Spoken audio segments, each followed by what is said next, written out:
Penghiburan itu sudah datang. Sudah ada di dalam hati kita. Sudah menyatu di dalam jiwa kita pada saat kita menerima Dia sebagai Tuhan dan Juru Selamat kita. Apa yang perlu kita pelajari dari seorang pribadi Simeon, dan itu menjadi pesan Natal untuk kita semua.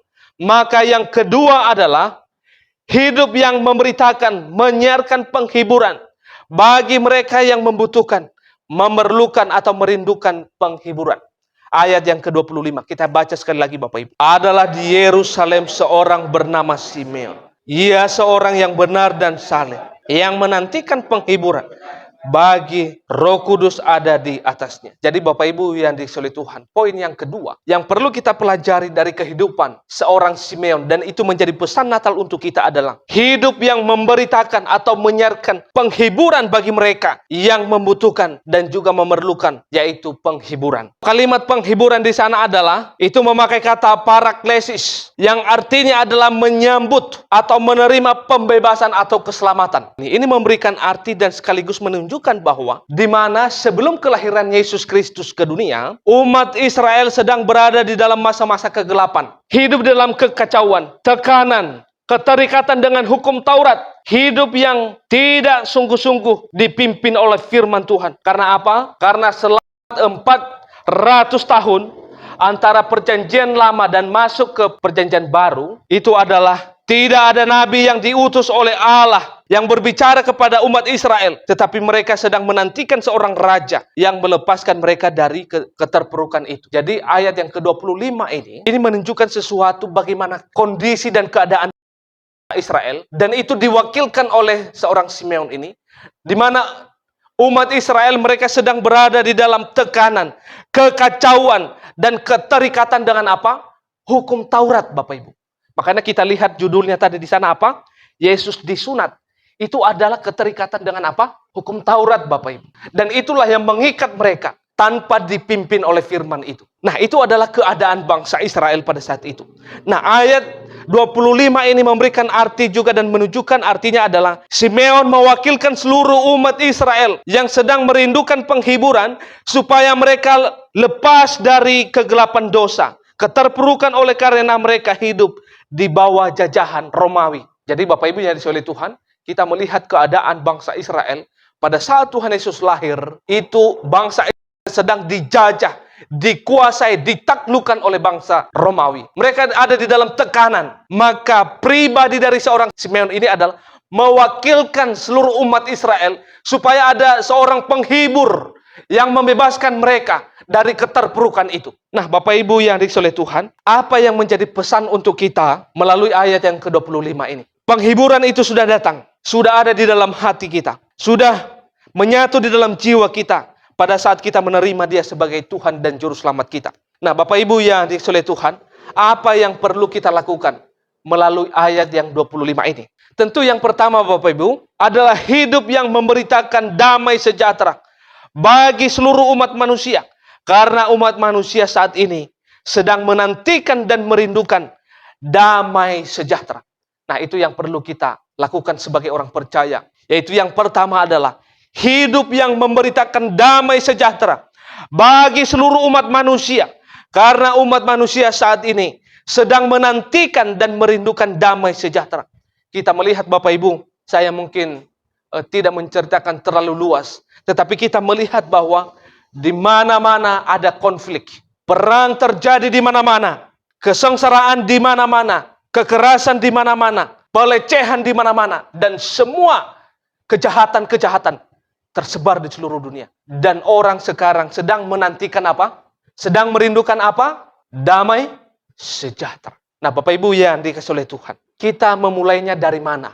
Kalau kita melakukan hal demikian, yaitu hidup yang memberitakan damai sejahtera itu. Kita mulai dari mana?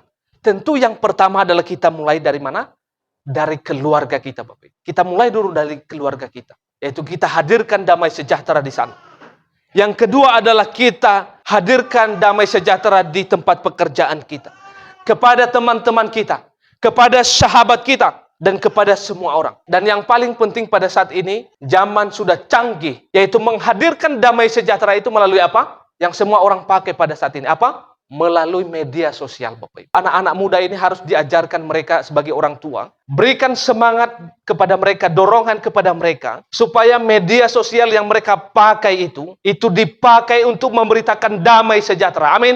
Kita memiliki hati untuk memberitakan damai sejahtera itu lewat media yang sedang kita pakai. Bapak Ibu, media yang kita pakai ini, kalau kata teman saya pernah berkata, kalau dulu orang itu penginjilan hanya bisa di mal-mal, hanya bisa di terminal, hanya bisa di jalan-jalan. Tetapi penginjilan pada saat ini, Bapak Ibu, sampai ke kamar-kamar. Karena apa? Karena orang semua megang handphone itu. Jadi Bapak Ibu yang dikasihi Tuhan, media-media yang kita pakai itu menjadi alat untuk kita memberitakan damai sejahtera. Makanya media yang saya pakai, Bapak Ibu, saya berusaha keras untuk memakai itu dengan baik, memberitakan tentang hal-hal yang membawa damai sejahtera.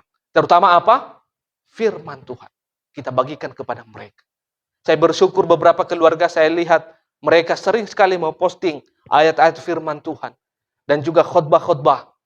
Ada khotbah-khotbah yang kita sedang bikin ini. Kalau misalnya itu ada, silakan dibagikan. Supaya juga bukan hanya menjadi berkat untuk kita di sini. Tetapi juga kepada semua orang. Nah, itu dia Bapak Ibu yang dikasihi oleh Tuhan. Arti daripada ayat 25 adalah hidup yang memberitakan damai sejahtera bagi seluruh umat manusia. Karena umat manusia ini sedang menantikan dan merindukan damai sejahtera. Saya sudah katakan tadi bahwa konflik di mana-mana, pelecehan di mana-mana, perang di mana-mana, dan juga kekacauan di mana-mana. Maka orang sedang merindukan damai sejahtera, Bapak Ibu. Maka itu adalah tugas kita sebagai orang percaya. Nah, itu yang pertama. Yang kedua, yang perlu kita lakukan, yang menjadi makna daripada ayat yang ke-25 ini adalah hidup yang memberitakan Yesus sebagai satu-satunya Tuhan dan Juru Selamat.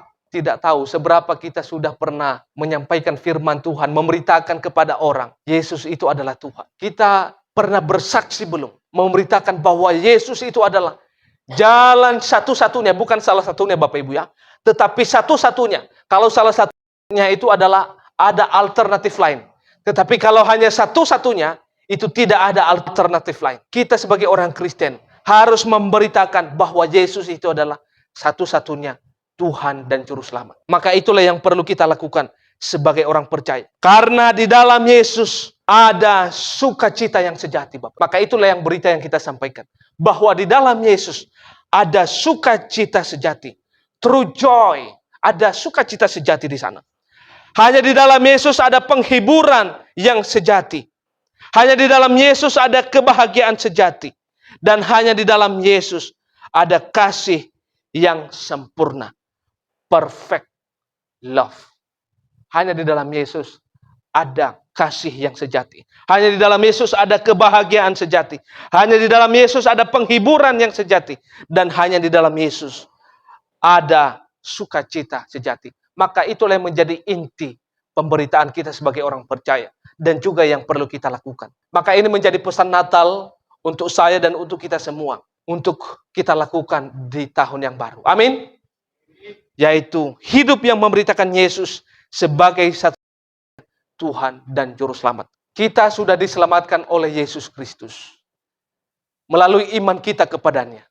Kita sudah menerima keselamatan itu. Amin. Ketika kita sudah menerima keselamatan itu, kita patut sedih.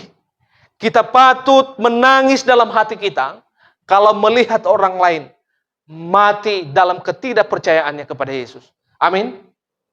Jadi ini menjadi kerinduan kita, Bapak Ibu. Kita sudah diselamatkan oleh Tuhan karena melalui iman kita kepada Yesus. Tetapi kita patut sedih kepada mereka yang belum percaya, yang belum menerima Yesus Kristus sebagai Tuhan dan Juru Selamat. Orang yang tidak percaya kepada Yesus, firman Tuhan katakan dengan jelas dan tegas, mengatakan apa? Mereka akan mati dalam kebinasaan kekal. Maka Bapak Ibu yang dikasihi Tuhan, di tahun yang baru, ini menjadi tugas kita. Siapapun dia, kita beritakan firman kepada mereka. Bapak Ibu, mungkin sedikit saya cerita di sini. Selama saya di Bangka kurang lebih 4 tahun ini, saya berkali-kali ditolak Bapak Ibu dalam hal penginjilan. Bahkan saya pernah diusir di salah satu pada saat menceritakan firman Tuhan. Dan juga di Pangkal Pinang beberapa kali saya dimarahi. Marah Bapak Ibu. Tapi itu tidak menjadi sesuatu hal yang kendor untuk memberitakan firman Tuhan. Kalau kita belajar bagaimana Rasul Paulus, dia harus dipenjara. Dan kita melihat 12 rasul di dalam Alkitab. Mereka tidak ada yang mati normal. Karena apa? Karena memberitakan firman, Bapak Ibu. Ada yang digantung, ada yang disalib terbalik. Itu karena apa? Karena Injil. Sehingga kita sampai pada hari ini, sampai Injil itu. Maka kita juga harus estafet, memberitakan itu. Dan terlebih kepada anak-anak kita, harus mendorong mereka untuk menjadi saksi Kristus. Amin. Bapak Ibu yang dikasihi oleh Tuhan, ada dua hal yang menjadi pesan Natal untuk kita pada pagi hari ini.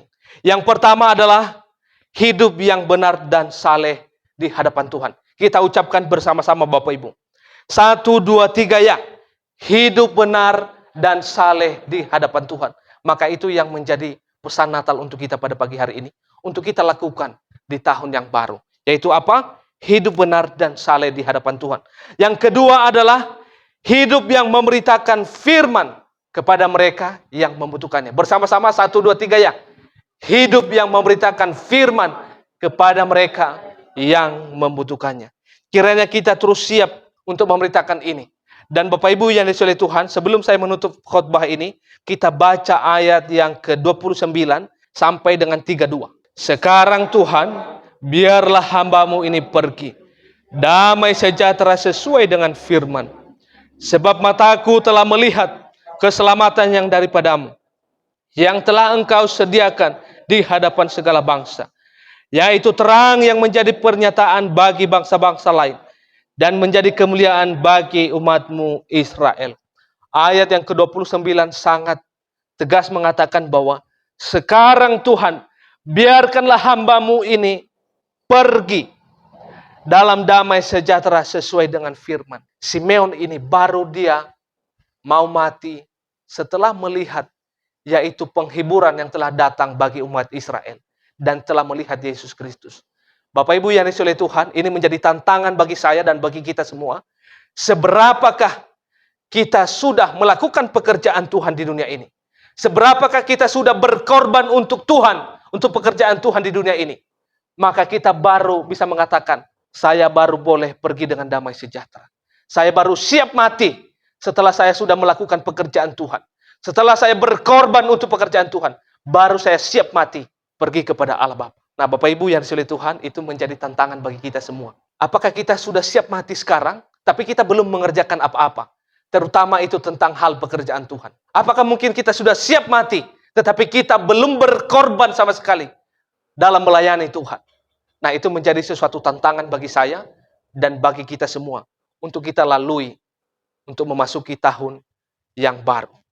Itu adalah pengharapan yang tidak pernah padam bagi saya dan bagi kita semua. Seperti yang dilakukan oleh Simeon.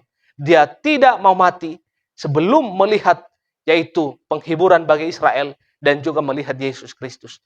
Maka kita juga demikian. Mari kita bersatu di dalam doa. Tuhan, kami bersyukur lewat firman yang telah kami baca pada pagi hari ini. Biarlah lewat firman yang menjadi dua pesan Natal untuk kami pada hari ini, yaitu hidup benar dan saleh di hadapan Tuhan. Maka kami akan berjuang keras untuk melakukan ini di tahun yang baru. Dan yang kedua adalah kami akan terus berjuang untuk memberitakan damai sejahtera bagi seluruh orang di dunia ini. Karena dunia pada saat ini sedang merindukan damai sejahtera. Tuhan tolong, Tuhan pimpin kami dan mampukan kami menjadi berkat untuk banyak orang. Dan inilah menjadi pengharapan kami yang tidak pernah padam dalam hidup kami sebagai orang percaya. Di dalam nama Yesus kami berdoa dan bersyukur. Haleluya. Amin.